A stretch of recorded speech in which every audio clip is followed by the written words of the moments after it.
floating roof tank ay depende sa size ng floating roof. Yun naman po ay i-mention. Okay? So, ang nominal capacity ay yung capacity na ginagamit sa design and construction, and it excludes the vapor space. So, kung halimbawa, ito yung ano natin, pag sinabing nominal capacity ng tank, this is number 1, this is number 2, ito yung vapor space niya. For example, tatandaan nyo ang nominal capacity excludes vapor space. So, hindi niya kinoconsider yung vapor space at yung freeboard. Freeboard yung extra space between the liquid and yung vapor space. Hindi din niya ini-include yung volume that cannot be pumped. Kasi, sa storage tank, merong, say for example, ito yung outlet natin, yung liquid below this. Ito yung outlet, no? So, pag yung liquid mababa na dun sa outlet natin, ito yung hindi na pwedeng ipump. So, excluded din po yun. Okay? Ina-exclude yun sa assumption for nominal capacity. For gross capacity naman, ito ay tinatawag ding stored volume. So, this is the volume that can be contained in service, limited to the filling height set by safety rules. So, ang filling height, say for example, ito yung storage tank natin. May tinatawag tayong safe filling height. Ibig sabihin ng mga storage tank, hindi pag siya ay lalamnan ng product, hindi pwedeng puno. So, for example, sa storage tank natin, meron tayong tinatawag na safe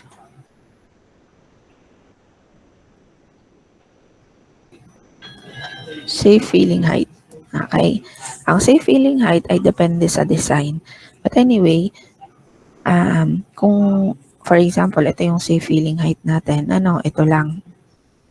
Ibig sabihin, hindi mo pwedeng lamnan yung storage tank beyond this point.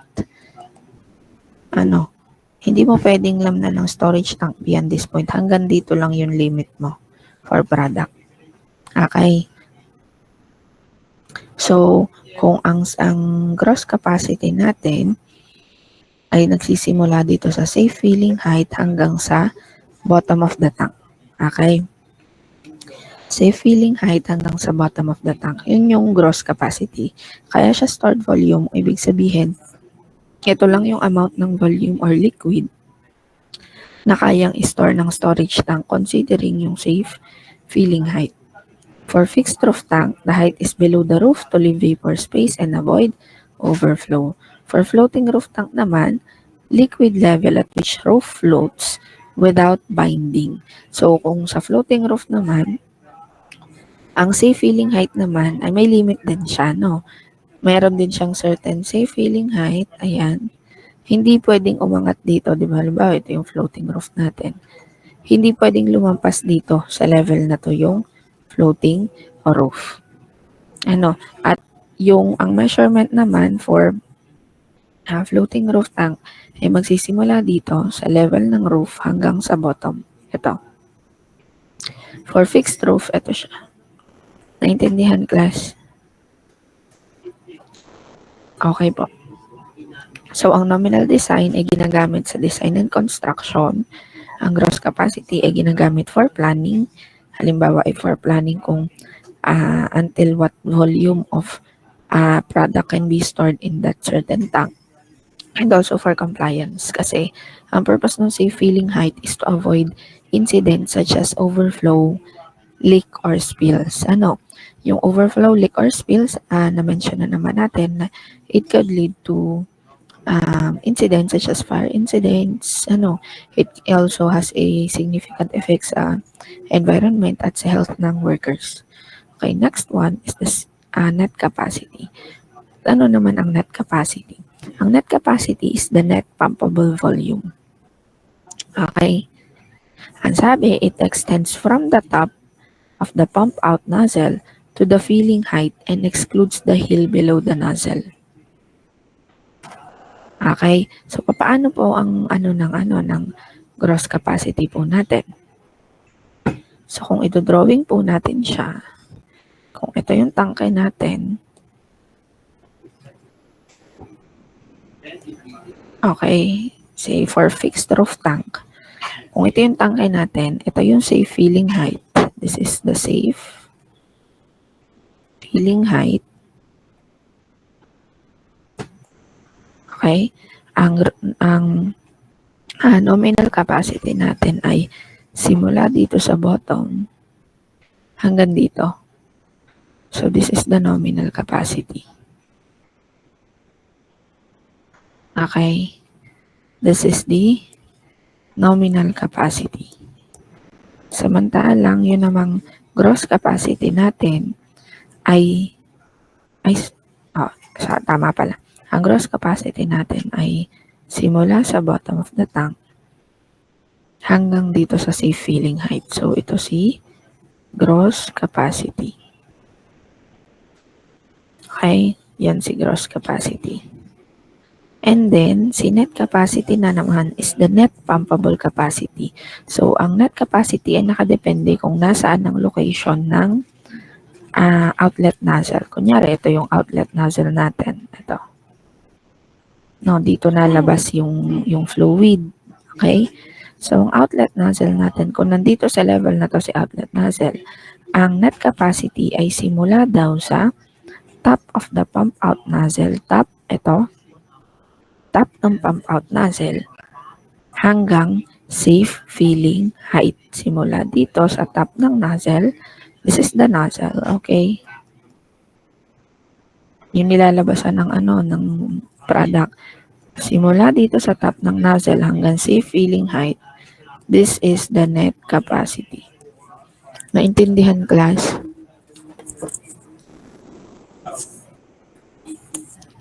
Bagal lang atang sa inyo mag-appear. Ayan. That is the net capacity. Okay? So, ibig sabihin, ang pinakamalaking volume ay ang nominal capacity. And then next is gross and then net. So, ang pinakamaliit na volume ay yung net capacity, gross capacity, and then nominal capacity. Okay? Ang nominal to gross daw is the allowance for vapor space and freeboard. Tingnan natin dito. Allowance for vapor space and freeboard. Wait lang, class.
Okay, class, continuation po natin. Ang nominal to gross is the allowance for vapor space and freeboard. So, since hindi naman natin na-define si freeboard, unahin muna natin si freeboard. Okay? Okay, so ang sabi, ang gross to nominal to gross daw. Alin nasaan? Hanapin natin ang nominal to gross. Ang nominal to gross natin ay ito. Nominal, this is the gross. 'Di ba? Ito si gross. Ito si nominal. So, ito si gross at ito si nominal. Okay? So, remember, ang gross ay nakadepende sa safe filling height. This is also the safe filling height. Okay? So, itong space between safe filling height at itong limit ni nominal capacity, ito, yung connection between the roof and the shell, itong space na ito ay tinatawag na freeboard. Okay? Freeboard, ibig sabihin, ito yung space for vapor considering the safe filling height. Freeboard siya. Kaya siya tinawag na freeboards. Free space siya for the vapor doon sa loob ng tank. Ma'am, anong difference ni freeboard kay vapor space? Si freeboard kasi, ang measurement niya ay simula dito sa gross capacity, which is a safe filling height, hanggang dito sa nominal capacity. Samantalang si vapor space ay nakadepende sa kung ano ang level ng fluid. Kung halimbawa, andito ang level ng ating fluid, ng ating product, ayan yung product natin. Okay, so this is the product. Okay. Ako, nandito ang level ng product natin. Ang vapor space ay magsisimula dito hanggang dito. This is the vapor space. Okay, vapor space. In short, ang freeboard ay fixed mula sa safe filling height hanggang dito. Fixed siya. Samantalang si vapor space, dependent siya sa kung ano ang level ng liquid. Kung nasa ang level ng liquid, doon magsisimula sa surface ang measurement hanggang doon sa nominal capacity limit. Gets nyo, class? Naintindihan ang difference ng freeboard sa vapor space? Okay. So, yun namang gross to net is the content below the pump out nozzle. Gross to net daw. Puntahan natin si gross to net. Ito, yung difference, ibig sabihin ng gross to net, difference between gross to net. And ito si gross, di ba? Ito si gross. Simula sa bottom hanggang sa safe filling height, yan si gross. Si net naman ay simula dito sa ibabaw ng nozzle, outlet nozzle, hanggang sa safe filling height. Ang difference ni gross at ni net ay ito. Tama? Ito hanggang dito. Correct? Ito ang difference ni gross at ni net. Okay? Anong sabi? Gross to net daw, or yung difference ni gross to net is the content below the pump out nozzle. Ito yung volume ng fluid na not pumpable. Hindi mo na siya mapapump. Ma'am, paano po aalisin yan dan sa storage tank? So, mariremove lang ito sa storage tank. Okay? Mariremove lang siya sa storage tank through draining. I-drain mo siya. If you can still remember yung lesson natin kahapon, meron tayong ito, nandito sa ito siya, class. Itong part na to, nozzle. No. Ginagamit din yan to drain the tank, the product. Naintindihan, class? Kung mapapansin nyo, ito yung ating outlet nozzle, di ba? Kung mapapansin nyo, ang location ng nozzle for drainage ay below this. Kasi, below this, yun na hindi na siya pumpable. Naintindihan nyo, class? Okay.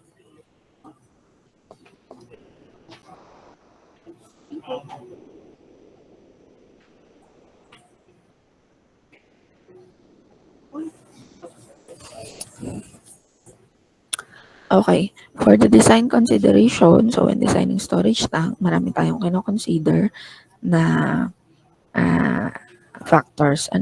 Una ay yung safety ng tank to avoid leak or spills, integrity ng tank, and then yung effectiveness, ibig sabihin ay kung gaano ka-effective yung pag-store ng tank, which is dependent on the losses. Okay, so pag mas mababa ang losses, mas maayos yung design ng tank. Okay. Okay. So, let us discuss storage capacity. So, paano ba kino-compute si storage capacity? Pag-usapan natin ang gross and net capacity. Ulitin natin, what is gross and net? Balikan natin ito, class. Ang gross ay magsisimula sa bottom of the tank hanggang sa safe filling height. Okay? Samantalang ang net ay magsisimula dun sa top ng nozzle hanggang dun sa safe filling height. Okay.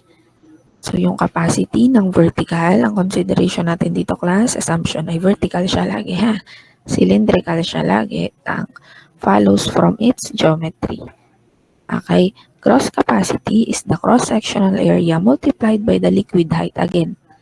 Gross capacity because overfill must be avoided and some liquids remain below the suction nozzle. The net or usable capacity is less than the gross volume. Okay, so take note, yung D natin na gagamitin dito denotes internal diameter and height is the design liquid height. So, ang formula natin for gross volume is pi d squared over 4 times height. Okay, use small letter D and small letter H. V is the gross volume, D is the internal diameter, H is the design liquid height. Okay, for the net usable volume or net volume, ay we have pi d squared over 4 pa rin. I-consider na natin ito. We have the freeboard and the dead volume height requirement. So, mamaya i-discuss natin. Isa-isahin muna natin, ha. Again, H is the design liquid volume. Okay. HFB is the freeboard height. Again, ang freeboard natin, kung ito yung tangkay natin. Okay. I, ang basis natin, kung ito si safe filling height, at ito yung junction between the roof and the tank, the shell. Ang freeboard natin ay magsisimula sa safe filling height hanggang dito.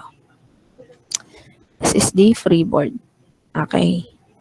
Kung ito si outlet nozzle, ang dead volume naman natin ay simula dito. This is the dead volume height.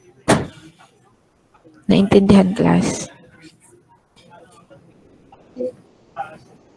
Okay, so that is the dead volume height. Okay, so again, freeboard height is the vertical allowance. It prevents overfills. Okay, it also accommodates slashing or foam and leaves space for level instrumentation. And dead volume height is the effective height of the liquid that's unusable. Tulad nung nasa drawing natin kanina, itong nandito, class. Yan, wala ng drawing nating maganda.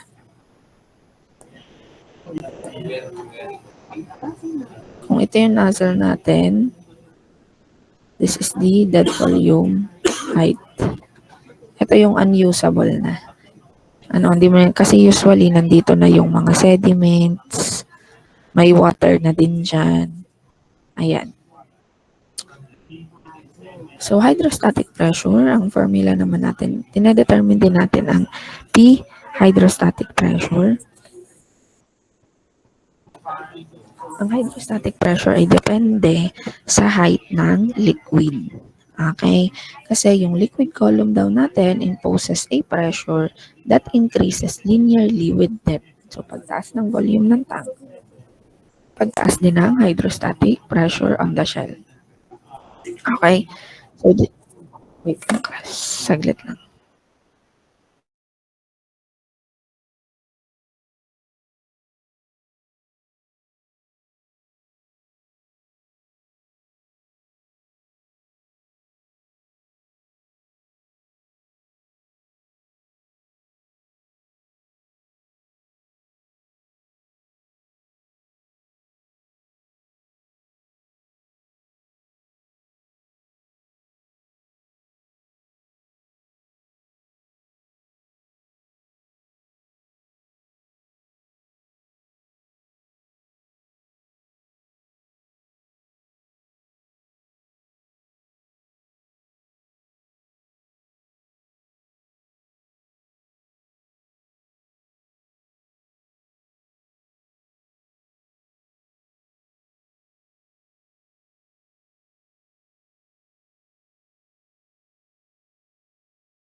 Okay po, pasensya na po sa interruption. So, let us continue. Again, hydrostatic. Yes po, ano po yan? Ma'am, good morning po. Audible naman po. Yes po, ano po yan? Ay, ma'am, mag-clarify lang po. Okay. Yun po sa yung maximum po, yung in terms lang naman po of the, yung terms na ginagamit, medyo nakakalito lang po. Yung maximum na height po. Yun yung same po ba feeling siya height. Ah, Same sa same feeling height. Maximum height is the same as a feeling height. Kasi ang basis for the maximum height is the same feeling height. Hanggang dun lang yung liquid level na pwede nating ilagay sa product. Kasi pag lumampas na dun, posible na siyang mag-overfill. Kaya may mga tangke class na ang design ay ganito. Kung ito si say feeling height or the maximum height or minsan maximum liquid level ang ginagamit, minsan may mga tangke na mayroon ditong nozzle na maliit. May nozzle na maliit dito. Kasi in case magkaroon ng lumampas dito, makikita agad na nag-overfill siya. Bakit? Mas mahirap kasi pag dito siya nag-overfill. Dito sa taas. Mas malaking volume ang masasayang kung sa taas siya mag-overfill. Ganyan. So, kaya may mga tangkay na merong nozzle sa gilid to avoid yung mas malaking spills just in case magkaroon ng lumampas siya sa safe feeling height, maximum liquid level, at maximum height. Iisa yun. Okay. So, let us continue. Hydrostatic pressure. Ito yung pressure based on the liquid level. Again, pag mataas ang liquid level, mataas din ang ating hydrostatic pressure. It governs the maximum membrane stress in the lowest shell cores. So, ang P natin, or pH, hydrostatic pressure, malaking letter P yun, ba't mamaliit to? Okay. So, meron naman tayong formula for hydrostatic pressure. So, the density of the liquid and the acceleration due to gravity G. Y is the liquid level. And again, ito yung actual liquid level. Hindi ito maximum liquid level. This is the actual liquid level. Kung ano ang laman ng tangke, ito yung Y. Kung halimbawa naman English, edi ito lang, 0.43 T, specific gravity kung may given, and then yung Y, liquid level din siya. Naintindihan, class? Class? Okay. Let's go to minimum shell thickness. Ang minimum shell thickness natin, maraming actually, kung mag-search kayo sa internet, for the minimum shell thickness, marami siyang formula. Pero ang basis natin for this computation is the hoop stress basis. So, ang sabi, under hydrostatic head, the circumferential or hoop stress in a thin-walled cylinder is proportional to the internal pressure and diameter and inversely proportional to the wall thickness. Ulitin natin.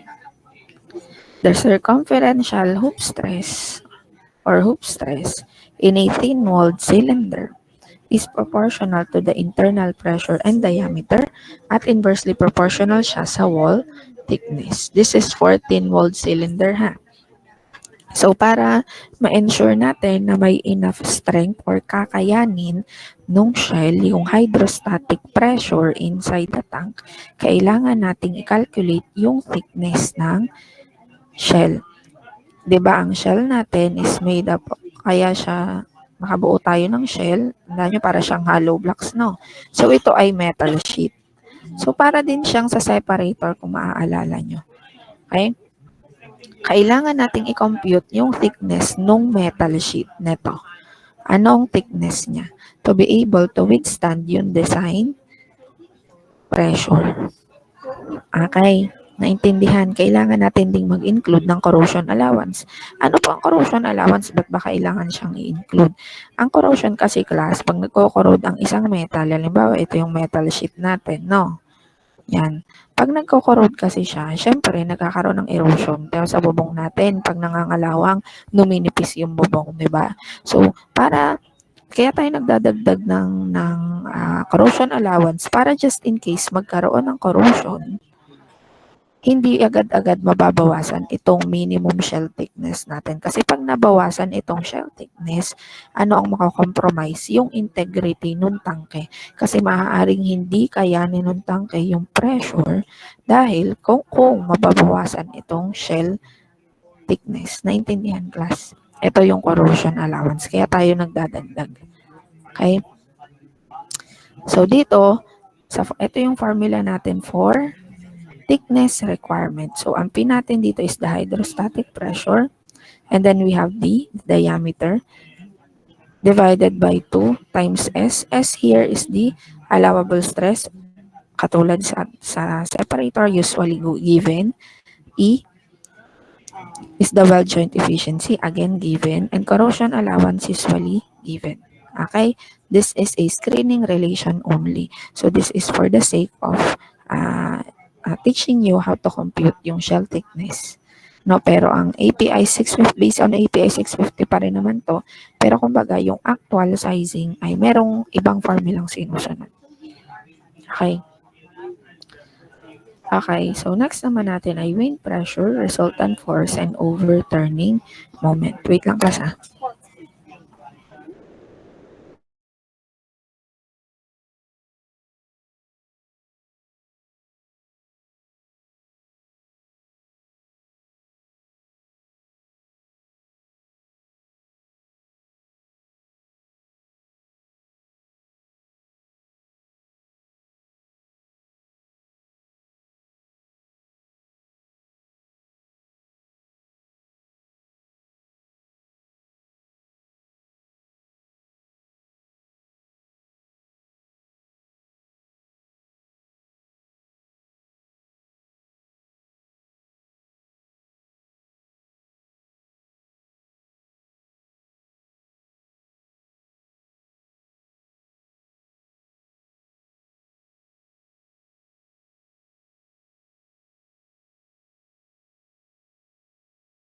Okay, so let us continue. So dito, ikakompute natin yung wind pressure,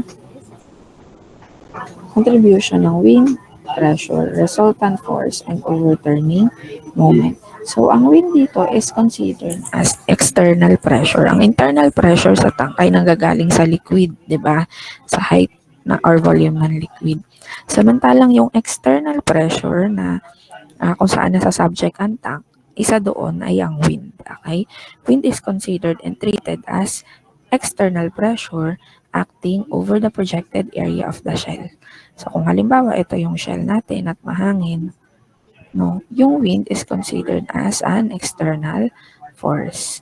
Okay, so yung resulting horizontal force acts at approximately the centroid of that area, creating an overturning moment. Pag sinabing overturning moment, pag masyadong malakas yung hangin, ang tendency dito, sa tank base natin dito, nagkakaroon ng overturning moment na nayuyupi. Yung overturning moment. So, halimbawa,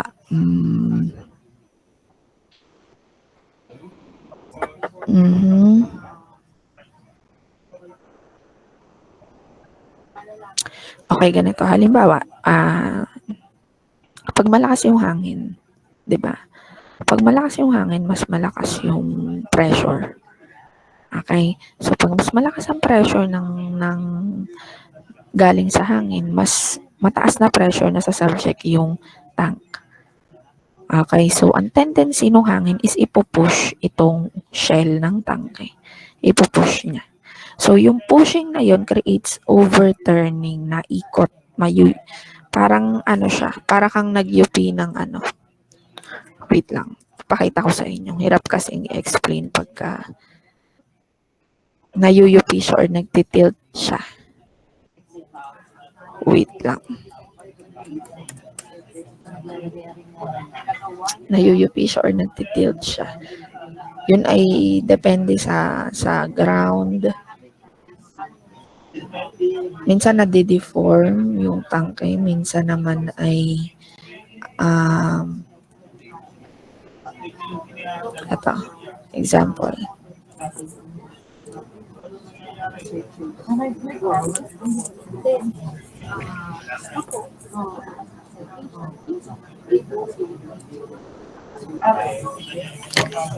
Okay, so ang good example nito ay pag may bagyo. Pag may bagyo, ano yung ating, ito, yung overturning.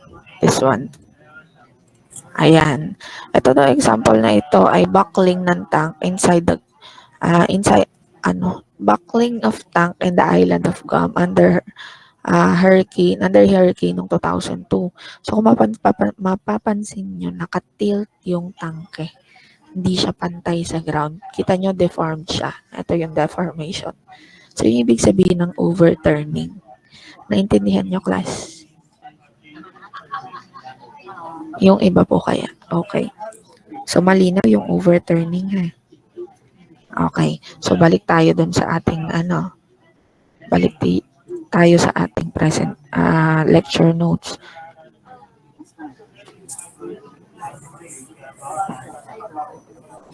Okay. So overturning moment is the measure of the wind's tendency to rotate or tip the tank. Okay? Ang overturning moment is the measure of the wind's tendency to rotate or tip the tank. It must be resisted by self-weight and if necessary, anchors and foundation design. Kung maayos kasi ang anchor nitong bottom, may anchor kasi. Ito yung foundation ng tank, di ba? Kung maayos ang foundation mo, maayos din ang anchor o yung pagkakadikit ng bottom dito sa foundation, kahit malakas yung hangin, hindi agad-agad magtitilt yung tangke. Pwede siyang ma-deform kung hindi enough yung thickness ng shell mo. Kung masyadong manipis, hindi siya magtitilt agad pero made-deform siya katulad nung pinakita ko sa picture. Naintindihan, class? Okay, so ito yung formula natin for basic wind speed. Ito yung formula natin for velocity pressure. Q sub C is the velocity pressure. Ang formula natin for velocity pressure ay 0.613 times V squared. Ang V natin, take note, is the basic wind speed. Okay? So, this is the formula for velocity pressure. Ma'am, saan po nanggagaling ang velocity pressure? Ang velocity pressure po ay nanggagaling sa wind. Okay, again, depende sa wind speed, ang pressure kung saan masasubject ang storage tank. Pag mas mabilis ang speed, mas mataas ang pressure. Ito yung computation, ito yung formula to determine the specific velocity pressure. Okay? And sorry. Ala. Wait lang. Okay, wait lang po.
Okay po.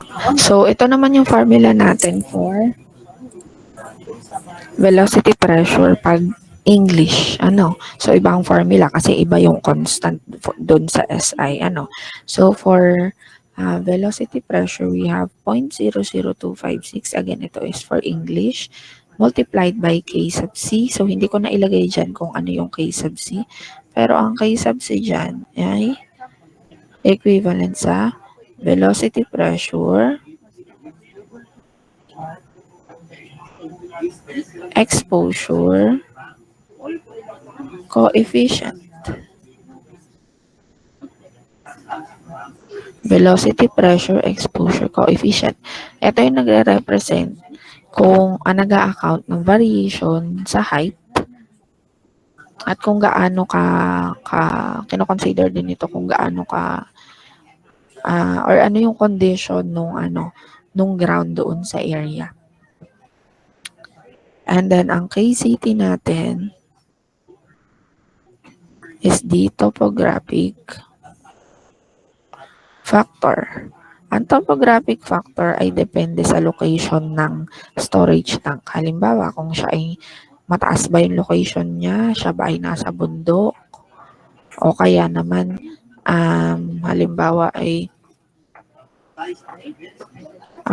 yung elevation ng ground na pinagtatayuan, elevation and yung slope ng ground na pinagtatayuan, kung nakatilt ba yung location niya or hindi, or flat ba. Usually, itong KZ at KCT along with KD, ito ay given. Ang K-sub din naman natin ay wind directionality factor. Wind directionality factor.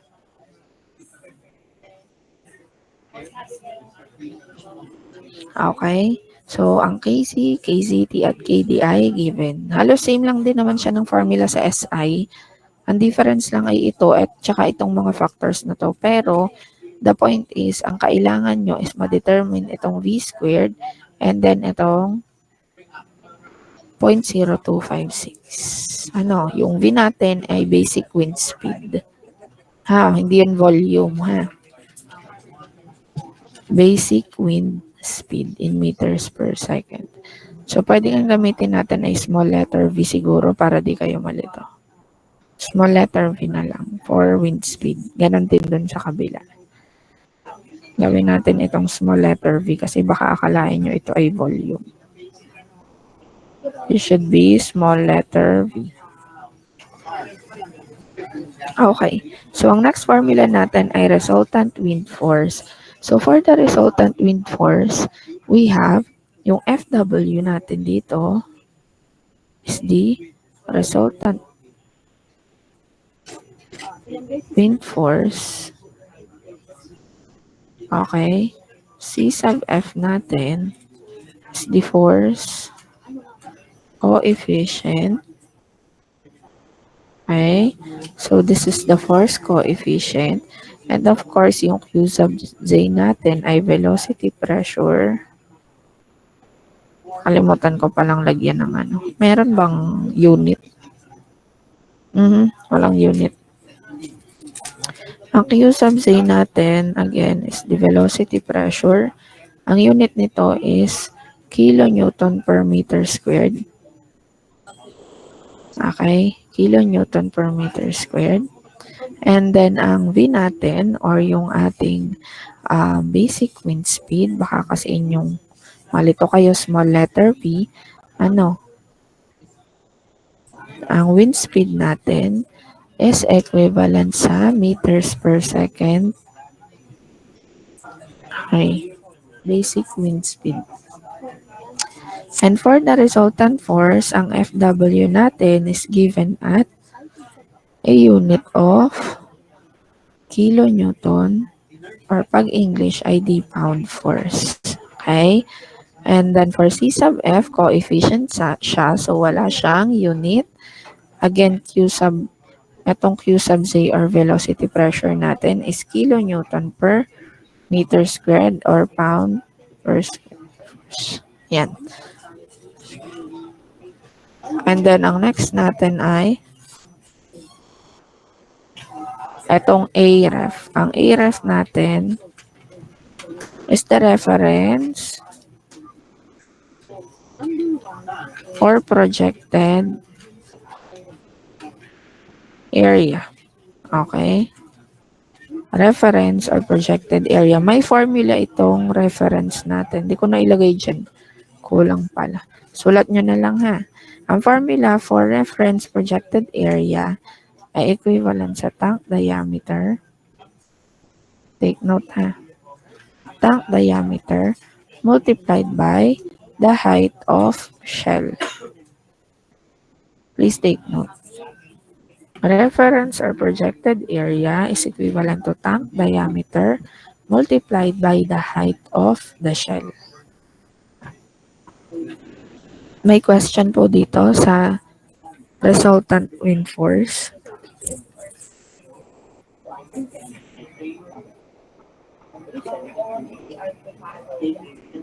Okay po. So, dito po tayo sa overturning moment at base. So, ang MW natin dito is the overturning moment. Pakisulat ha. Kasi hindi na ilagay ni ma'am. Overturning moment. Overturning moment at tank base. Ang basis nito ay dun sa tank base kasi dun unang nagkakaroon ng overturning. So, ang unit for overturning moment ay kilonewton meter or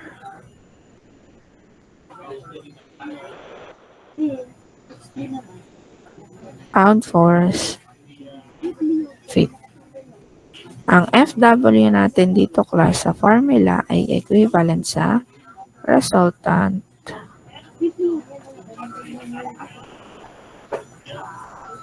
horizontal wind force. Okay, resultant horizontal wind force. Resultant horizontal wind force. Okay, sulat ha, huwag kakalimutan isulat. First come, first serve. Alam mo, hindi ko sabihin ng first come, first serve.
Okay po.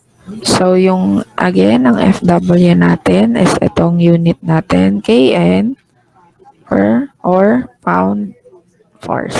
Ano? And then, we have here yung HCP.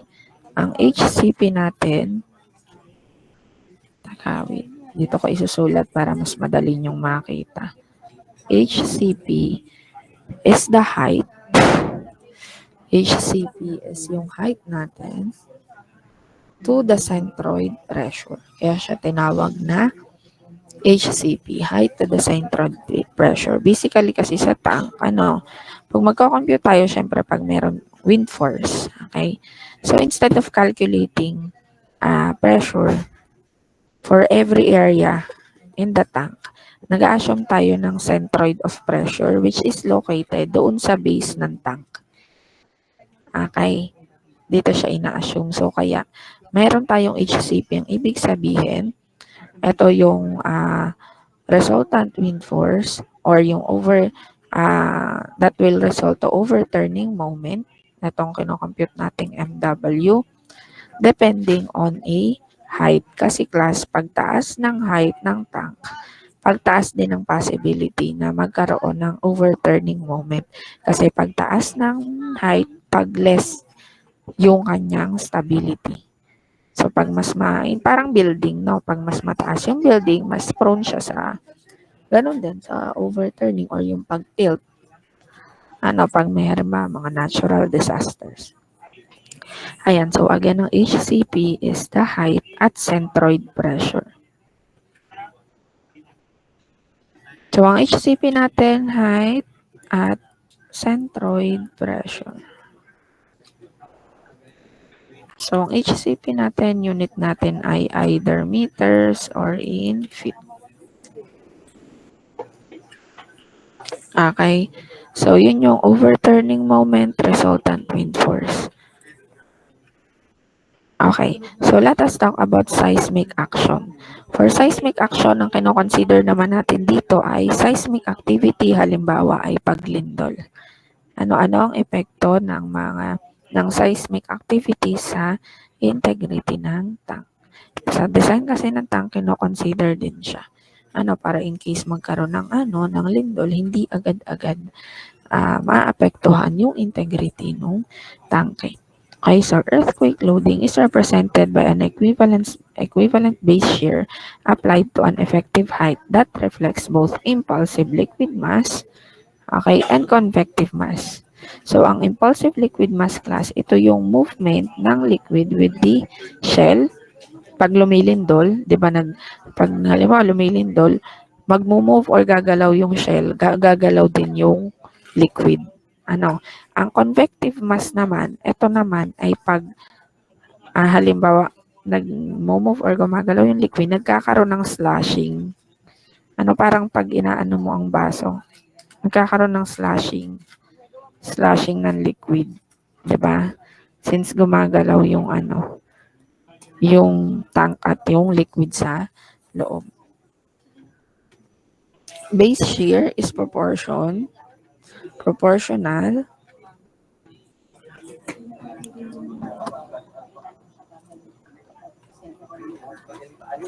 Okay, so base shear is proportional to the operating weight and the overturning moment follows from that shear acting at the effective height. So, yung formula natin, yung MW is the total operating weight of the tank and its content, CNS and C sub O ay coefficient derived from seismicity.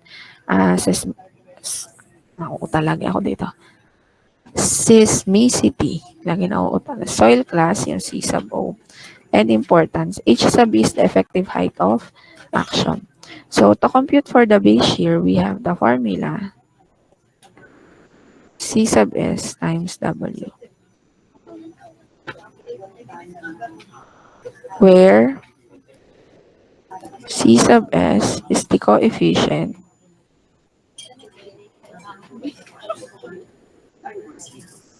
derived from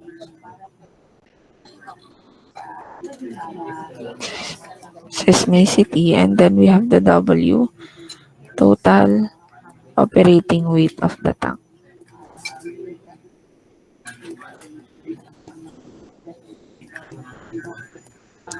And then, next ay yung seismic overturning na naman natin. So, for seismic overturning, kanina yung overturning due to wind load, wind force, we have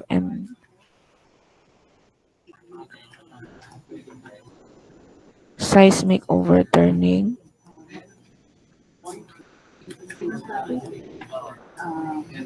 And then W, we have the total operating weight. Kasi syempre, pag mas mabigat, mas mataas yung liquid, mas mabigat, at nagkaroon ng seismic activity lindol, mas proportional siya sa magiging effect doon sa tank. And then yung H sub E natin is the effective height.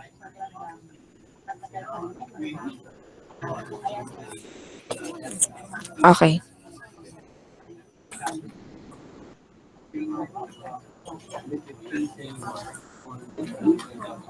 Okay.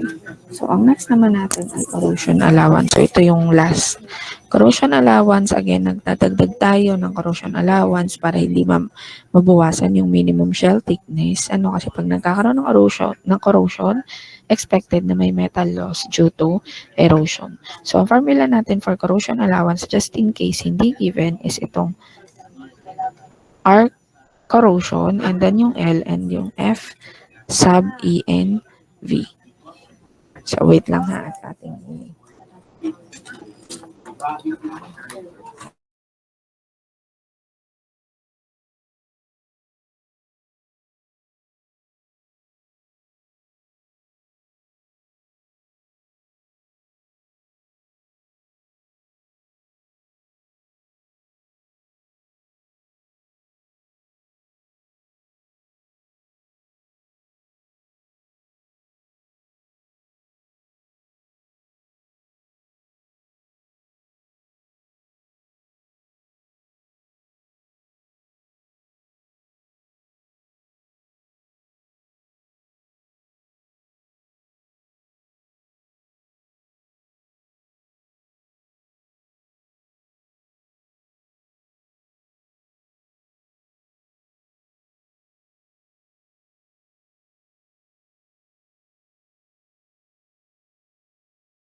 Nako, hindi pala ako Okay po. So, ang C sub A natin is the corrosion allowance, millimeters or inches kung English ang nire-require. This is the R sub corrosion, which is the corrosion rate. Ang unit for corrosion rate is mm per year or mils per year sa English, imperial unit. And then we have the L for the design life. Design life, ang unit ay years. Ang FENV ay environmental factor. Ibig sabihin, halimbawa ay kung mayroong chemical exposure yung tangke, kung chemical yung nandun, anong type of chemical, gaano kataas yung possible corrosion due to chemical exposure, temperature, humidity, kung malapit sa dagat, mas mabilis mag-corrode ang metal. So, ito ibig sabihin ng environmental factor. So, wala siyang unit, dimensionless unit siya. Okay? Okay, so let us try to Okay, so bago tayo mag-solve, atin munang i-discuss yung layout and spacing. So, pag magde-design ng tangke, naulit ko ito sa inyo nung mga previous discussion natin, to prevent yung further pagkalat ng fire sa storage tank, merong certain spacing ang mga tangke based on standard. Hindi siya pwedeng magkadikit. Ganyan. Kasi pag nagkaroon ng sunog ito, syempre yung sunog, yung dila ng apoy, mabilis ma-reach ito. Masusunog na din ito. So, mas mabilis ang escalation ng tank fire pag hindi improper ang spacing ng tangke. Yun ang reason kaya may proper or minimum spacing ang bawat tank. Depende pa yun sa volume, ha? Depende sa volume, depende sa product. Kasi syempre, pag mas maraming volume, mas malaki dapat yung space. Pag ang product ay mas volatile, mas flammable, mas malaki dapat yung space in between tank. Okay? Okay, so ang sabi, minimum separation distance of 1 times the diameter of the largest tank with an absolute minimum of 15 meters. 15 meters ang minimum. Okay, so ang sabi, 1 times the diameter of the largest tank. So sa tank farm naman, hindi pare-pareho ang diameter ng tangke. Okay, so kung halimbawa yung isang tangke, ang diameter ay say 18 meters diameter. 18 meters diameter. So, ang minimum gap between tanks should be 18 meters. Okay? So, sufficient access din yon para in case magkaroon ng sunog dito. Siyempre, mainit ito. Hindi makakalapit dito yung mga firefighters. Ang gagawin kasi nila, papalamigin lang nila ito. Lalagyan nila ito ng tubig para hindi kumalat or mag-escalate yung apoy. So, para to prevent further escalation ng fire at the same time para magkaroon ng space yung firefighters, nag-aalat tayo ng safe tank spacing. Okay? So, meron tayong factors na meron tayong standard na kino-consider. Between adjacent fixed roof tank, pag parehong fixed roof tank, ito yung minimum separation from any part of the tank. Equal to the smaller of the following: diameter of smaller tank, half the diameter of larger tank, but not less than 10 meters. Okay, so pero para mas safe, ang sinusunod nila is 15 meters. So kung halimbawa, ito ay fixed roof tank, parehong fixed roof tank, okay? Ang diameter nito ay halimbawa, ang diameter nitong smaller tank ay 5 meters lang. Ang diameter nitong larger tank ay 8 meters. So, ang gap or spacing in between two can be 5 meters or it can be 4 meters. Half the diameter of the larger tank, it can be whichever is higher ang susundan. So, sa case na ito, 5 meters dapat ang gap. Naintindihan nyo, class? Ito yung example lang, ha. Disregard nyo itong 10 meters. Example ko lang yan. Pero masyadong maliit yan. Yung 5 at 8 meters na yan. Okay, kung adjacent floating roof tank, kung halimbawa parehas namang floating roof, paano naman daw ang spacing?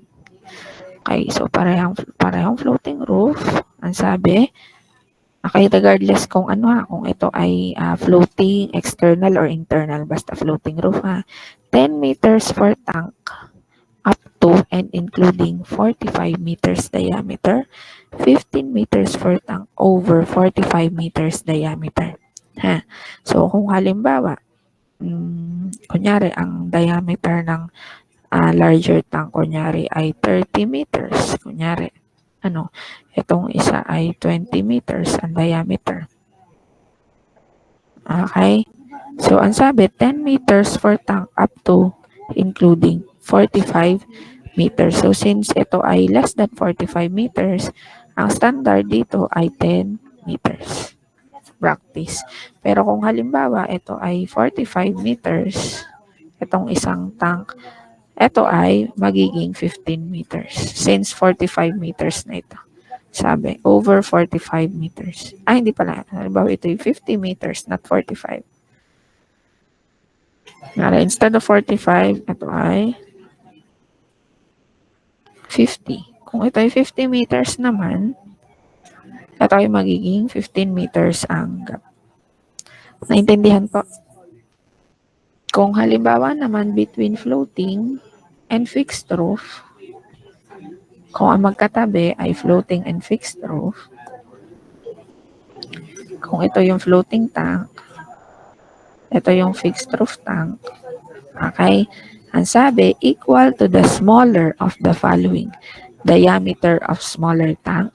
Kung ang itong smaller tank natin, say itong fixed roof, kunyari, ay say 20 meters. Tapos itong isa ay 45 meters. Diameter, yung mas malaki. Ano? Diameter of the smaller tank. It can be smaller.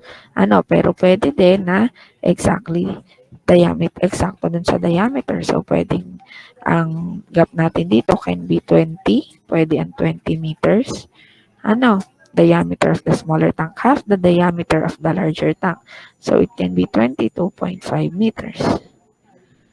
Ano? But not less than 10 meters. So, ma'am, paano pag halimbawa sobrang liit ng tangke? Maliit lang yung tangke. Ang diameter nitong isa, 5 meters. Ang diameter nitong isa, 8 meters. So, ang susundin nyo pa rin ay 10 meters. Okay po. Naintindihan, class? Okay. Between a group of small tanks and any tank outside the group, 15 meters ang standard. Between a tank and the site boundary, any designated non-hazardous area, process area, or fixed source of ignition, 15 meters. Okay. Band walls. Oh. Okay, so ang sabi, yung boil-over effects can reach 5 to 10 tank diameter. So, place crude tanks at the perimeter with the largest practical separation from other tanks. Kasi nga, ang crude oil ay marami siyang component. Kasama doon yung volatile na mabilis magliyab. Tapos may crude oil doon na matagal masunog. So, worst combination siya na mabilis siyang magliyab tapos may crude oil na matagal masunog. So, just in case magkaroon ng apoy doon, mabilis liliyab yung tank at matagal mauubos. So, pag tagal maubos ng tank, pagtaas yung possibility na kumalat pa yung sunog sa mga katabing or kapitbahay na storage tank. So, kaya ang practice ay inilalayo si crude tanks doon sa may pinaka malaking separation from other tanks. Naintindihan, class?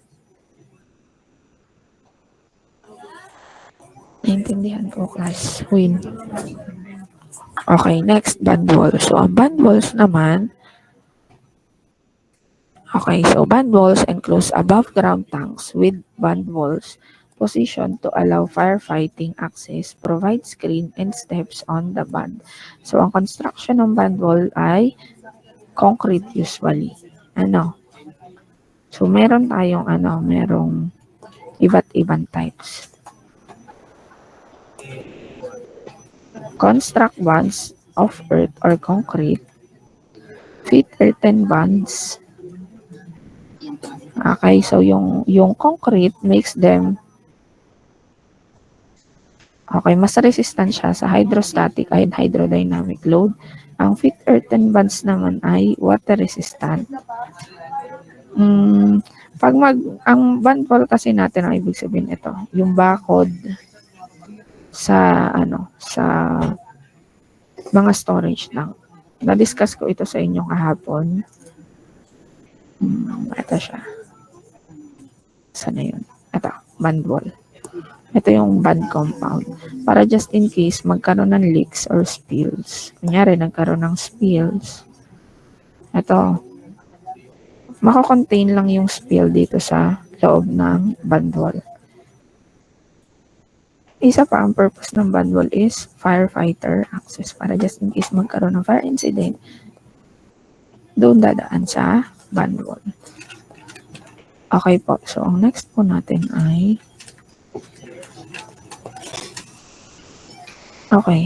ang next po natin ay computation.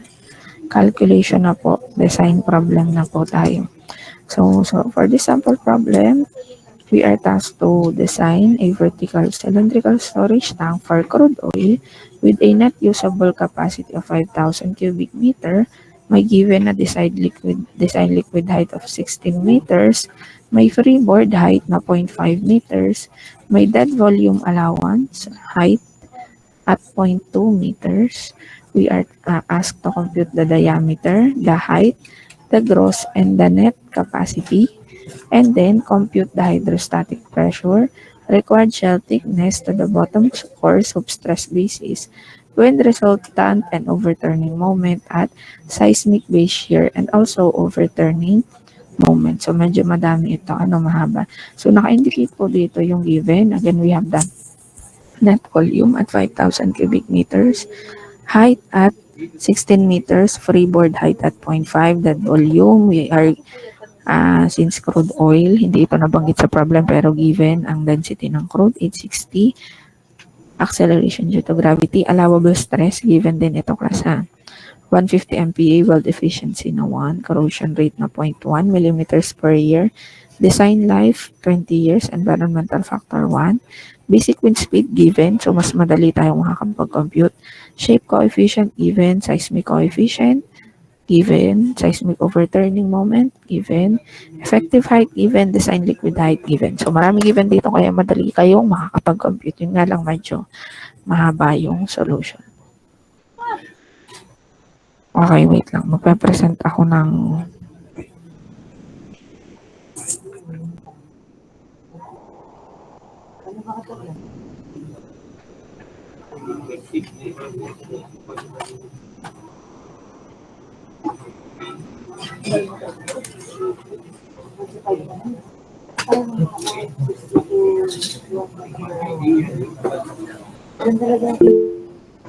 yes po.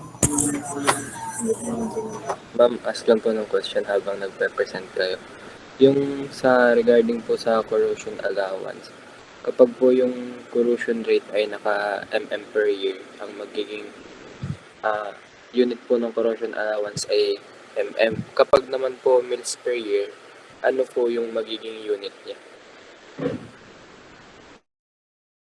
Pag naka-mils per year ang corrosion rate, inches po. Inches po. Bali, magko-convert pa po kami from mils to inches pa. Or matic na po.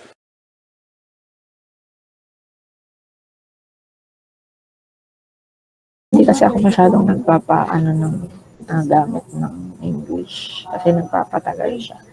Pag na-SI, ang gamitin natin kasi kung mag-convert pa kayo, ay mahaba yung computation. Mahaba din naman ang computation for separation efficiency. So, SI na lang yung gamitin natin. Per hour.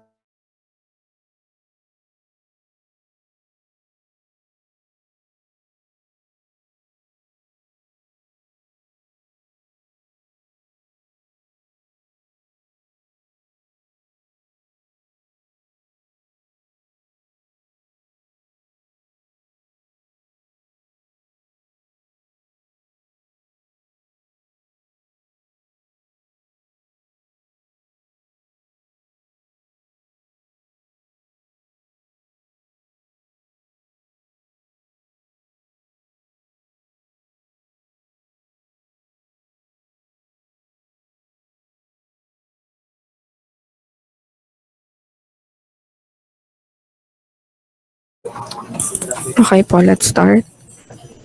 So, meron given sa problem, nandiyan na din sa inyong lecture notes yung given. So, we compute first the corrosion allowance. For the corrosion allowance, number 1, ready ng inyong calcio ha. Magtatawag po ako. Corrosion allowance CA, ito yung formula natin. Corrosion rate multiplied by the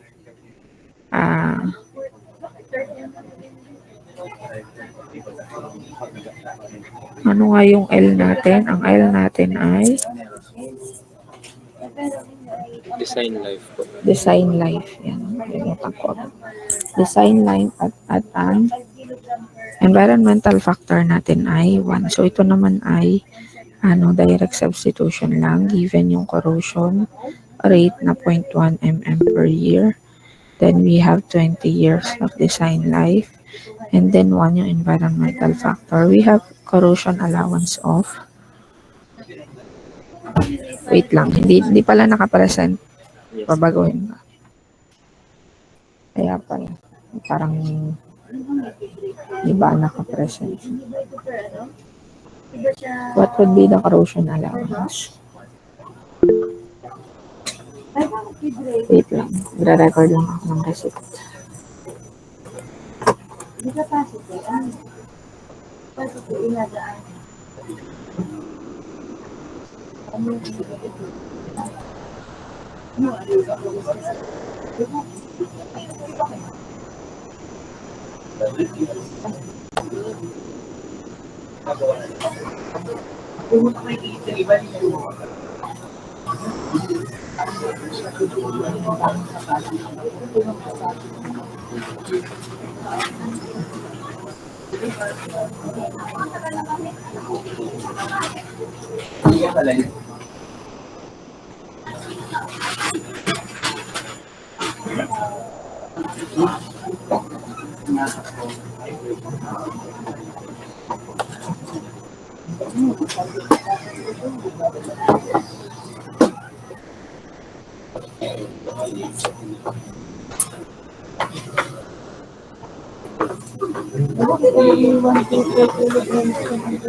Kung sino na, naka-achieve ng 200 kilograms per hour. Kung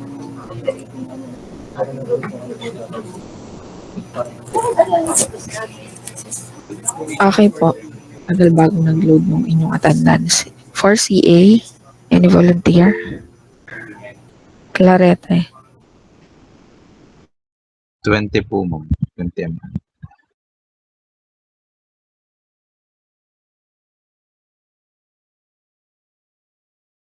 Wait lang, i-record ko lang. Mahirap kasi pag hindi ko agad nire-record, natatambakan ako. kung ang target mo na ay, di ba yung target mo Wait, Kaya nga, ano nga ang target mo? Paano tayo maka-achieve ng 60 okay. kilogram per, ng 60 kilogram in 1 hour?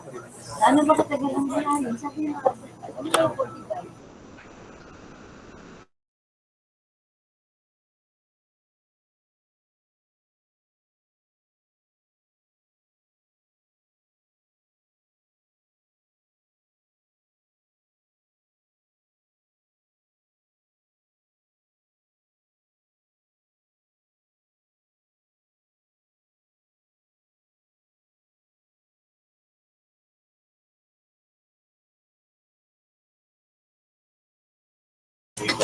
This should be, 1. Hindi ito 10. Kaya to baka kaya 20 mm ang nakuha mo. 2 po, ma'am. 2. 2 mm.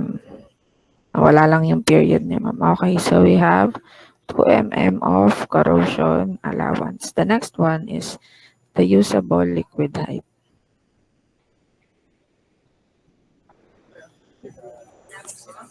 Okay. So for the usable liquid height, hindi ito nakaano sa inyong formula kanina. Design liquid height H less yung freeboard height less dead weight volume.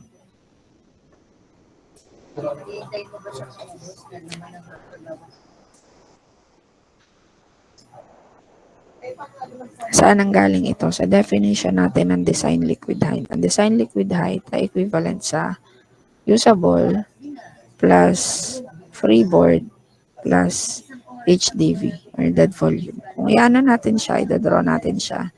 This is the HDV. Ito. Ang HFB ay yung maximum filling height natin. Or yung safe filling height hanggang dun sa junction ng shell at ng roof. HFB. And this is the H sub U. And simula dito hanggang dito is the design liquid height. H. Naintindihan, class? Okay po. So, ilagay nyo na din yan dyan sa inyong, sa inyong lecture note. So, we have given 16, design liquid height. Given ang HFB at 0.5. Given ang HDV, dead volume at 0.2 meters. What would be the usable liquid height? Jello. 15.3 meters po. 15.3 meters. Okay, so we have a usable liquid height of 15.3 meters. Okay. So next ay the diameter from net volume. Doon natin makukuha yung diameter dun sa net volume kasi we have the usable liquid height. Okay, so V net natin is equivalent to pi d squared over 4 multiplied by height. Since net volume ang pinag-uusapan natin, ang net volume again ay simula dito, ito, kung ito yung ating outlet, 'di ba? Yan, pangit ng outlet ni ma'am. Simula dito, net volume hanggang sa maximum. This is the net volume. Correct? Tama ba, class? So, kung kukompute natin ang volume nito, ito. So, we have pi d squared over 4 times h sub u. Nagets niyo yung formula, bakit h sub u? Okay. So, makukuha natin ang D, yung diameter. Diameter natin, formula would be D is equal to, D is equal to, yan, hindi na square root ng 4 V net volume over pi h sub u. D would be square root of 4 multiplied by the given. May given na net volume 5,000 cubic meters over pi 15.3. Para po sa nalilito, bakit po natin kinuha sa net volume ang diameter? Kasi ang given lang na volume ay net volume. Pag may given po na gross, mahihirapan din kayong i-compute yung ano tawag dito? Mahirapan din tayong i-compute yung diameter. Kasi saan ba i-multiply natin yung gross volume? Ang gross volume natin, kung mabalikan natin dun sa ating lecture notes kanina, balikan natin yung drawing natin, ang gross volume. So, ang gross volume po, class, balikan natin simula dun sa bottom hanggang dun sa safe filling height. Ay dito po sa example natin, ang given lang natin ay HFB at HDV. Wala po tayong merong H. So, pwede mong makuha yung design liquid level, yung gross capacity. Kung halimbawa yung diameter, kung ang given ay gross capacity from ipa-plus mo yung HDV at yung H sub u dun sa formula ng area ng cylinder. Tama ba, class?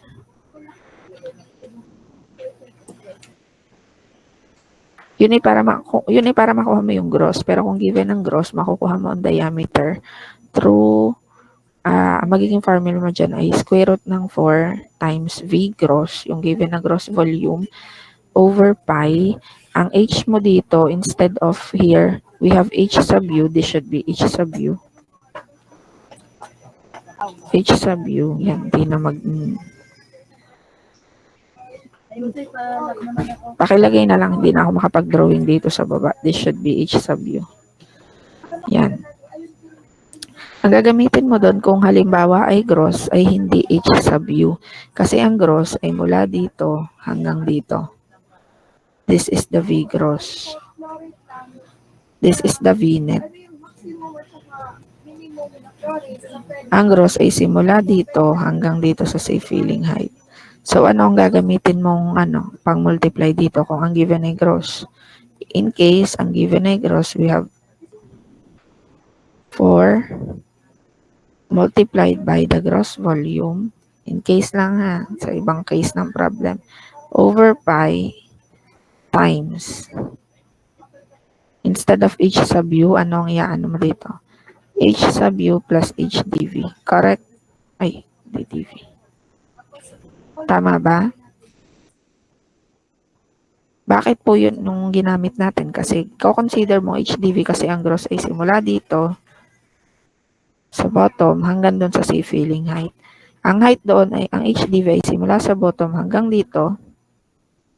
And then you have from here up to the safe filling height, you have H sub U. Naintindihan niyo, class? Okay, siguro na may gets nyo. Madali lang namang intindihin yan. Pero baka lang may nalilito sa inyo. Okay, disregard this. Yan naman ay in case lang na may ganyan given. What would be the value of D? Mindanao.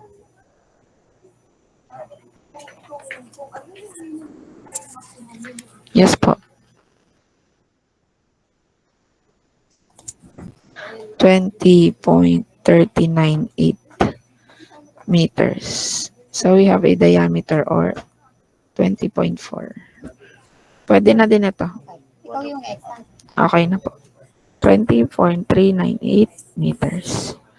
Naintindihan po ang computation class. Madali pa lang yan. Yan ay po more on direct substitution. Wait lang ha. I-record ko lang yung recitation ng mga nag-recite na yan. Baka makalimutan ko na naman. Saglit lang po.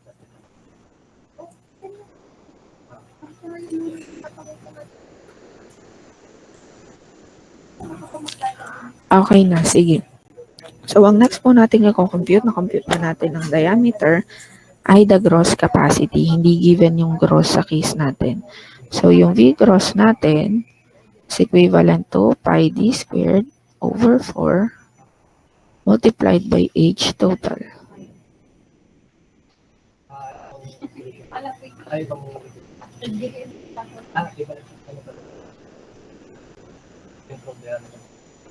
Wait lang class ha, saglit lang.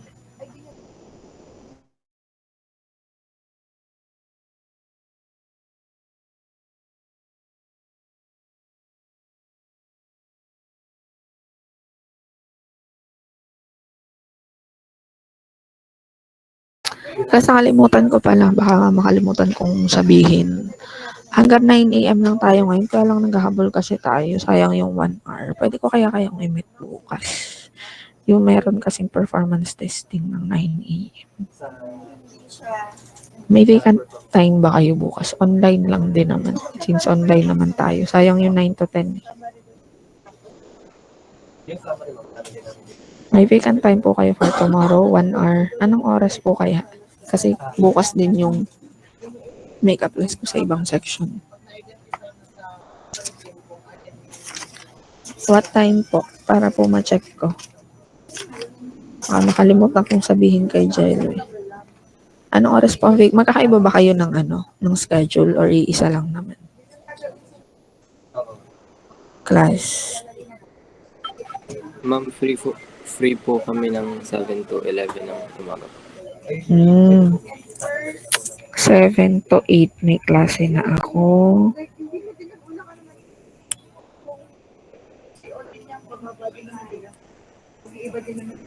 Sige, sa 10 to 11 tayo. 10 to 11 or 9 to 10, depende. O 10 to 11. Hindi, 9 to 10 na lang. Okay lang, 9 to 10 bukas. Sa iba po, okay lang din po.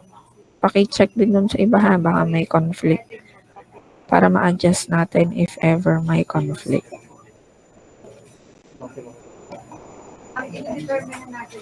Paki-confirm din ako, Jello, dun sa iba ha. 9 to 10 po. Noted po. Sige, wait lang ha.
Okay po. Ito H total ha, baka kayo ay malito. Ito yung H design or this design height. Okay. So, ang gross volume natin, isa-substitute lang po natin siya. We have yung pi d squared natin ay pi times yung na-determine natin na di kanina, 398 meters squared over 4 squared multiplied by 16 meters. Ang 16 meters ay given. What would be the gross volume? Yes po, Harina. 5,228.595 po. Same lang din ba nakuhang value dun sa nung iba? Pare ako ha, kayo po ay mag-compute kasi para alam nyo kung paano. Though, itong case na ito ay more on direct substitution lang naman. So, ang next natin, this is number 4. Next natin for number 5 is bottom hydrostatic pressure.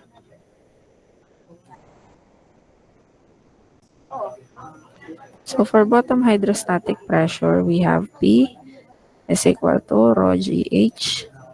So, ang H natin ay yung design. So,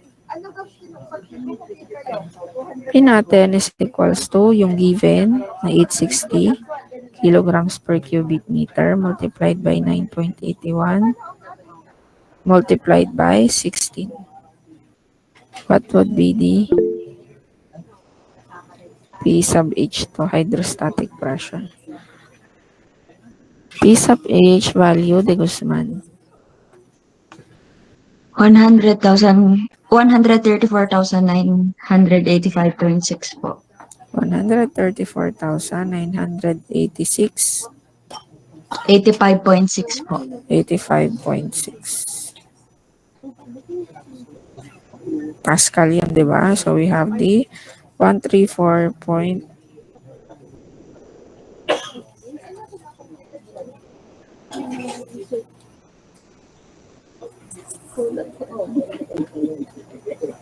Okay. So, ang next naman natin is yung number 6 natin ay minimum shell thickness. Minimum shell thickness. For the minimum shell thickness, record ko lang ha. Sino kaya huli kong tinawag? Si De Guzman. Wait lang ha. De Guzman at Harina po. Yes po, na-record ko na si Harina. Si De Guzman na lang. Okay, so for the minimum shell thickness, we have the formula required. Minimum shell thickness, yung hydrostatic pressure, multiplied by the diameter, yung na-determine nating diameter, 2 times S times E, plus corrosion allowance. So, ang required dito is equivalent to 134,985.6 Pascal multiplied by 20.3983183 meters, and then we have to multiplied by 150 MPa multiplied by E1. So what would be the required shell thickness? Yes, Ivan. 9,178.2559.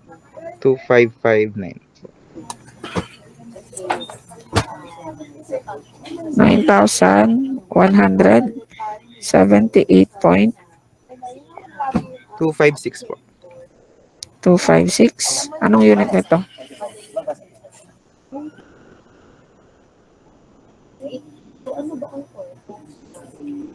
Bakit ang laki ng iyong ano? Kung naka-meters, pare-compute ako.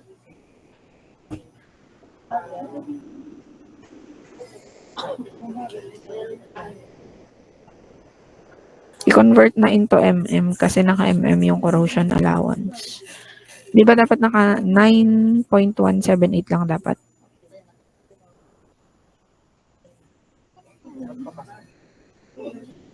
Tama. 9.178 mm plus yung CA na given, which is 2 mm. We have a required minimum shell thickness of what value? Anyone? Sino tong wait lang. Si Dorothy. Hindi ko kasi mabasa ang last name mo. Ano yung last name? Nakatago. Bourbon po, ma'am. Bourbon. Bourbon po. Bali po ay 11.178 mm. 11.178 mm. Okay. So, that is the minimum shell thickness. And then, meron pa po tayo yung wind pressure. So, ang pampito natin is yung wind pressure. Okay. So, yung wind pressure natin, again, yung Q sub C natin, velocity is equal to 0.613. Ito ang gagamitin natin kasi ito yung ang given ay in SI. No, kaya itong 0.613 constant. So, direct substitution lang naman siya, 0.613. Ano daw yung given natin? Na design wind speed, guys? May given na design wind speed, correct? Ang VI, 45 meters per second. Tama? So, what would be the value of Q sub C? Yes, the Chavez. 27.585 po. Ito ay naka-squared. Sorry.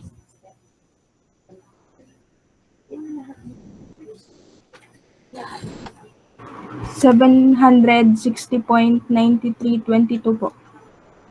Wait lang ha.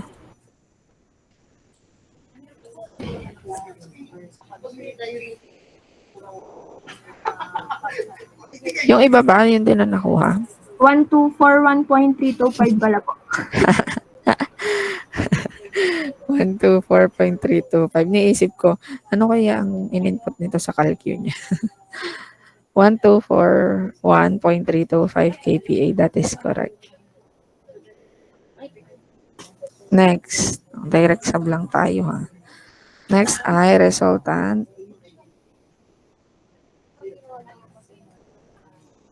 Horizontal. Ayan. Sorry. Horizontal wind force. So for the resultant horizontal wind force, we have FW, C sub F, yung constant natin, coefficient factor, and then we have Q sub C na computed, and then ito yung ating projected area. So ang formula natin for projected area is equal to yung ano daw ang formula natin for projected area ulit? Anong sabi ko kanina? Ano yung formula for projected area? Uy. Balik dun sa ating diniscuss kanina. Tank diameter times height of shell. Ha? Hindi geometric area siya. Tank diameter times height of shell. Hindi siya equivalent sa geometric area. So, may certain formula for projected area. So, yung diameter times yung height. Ano? So, ang height dito yung design liquid height. Tatandaan nyo ha. H ay design liquid height. So, ang projected area natin ay 20.3983 multiplied by yung given na 16 meters. What would be the projected area? C. Desmundo. Ma'am, 326.3728 po.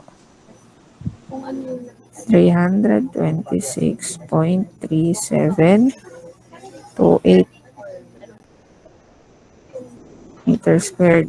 So we can substitute this to the formula of horizontal wind force. What is the given C sub F? balikan yung given. May given C sub F, correct? C sub F is 0.8. Tama ba, class? Ang na-determine natin Q sub Z kanina is 1,241.325 kPa multiplied by 16 meters. What would be the horizontal wind force? Wait lang, i-record ko lang yung receipt niya.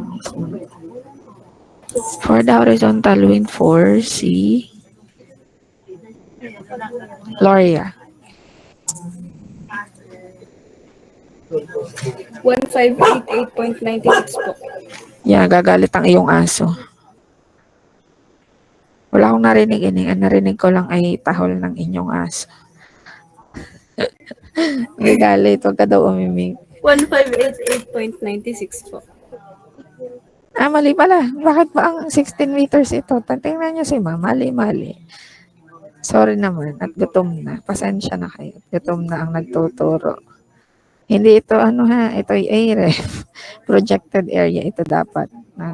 Paulit din Kaya pala tumahol lang yung aso. Mali daw ang ating sagot. 324.107. Okay.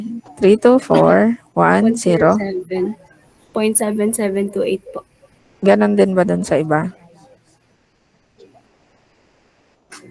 Okay. Ano po ulit ang unit natin dito? Newton. Ano? Tama?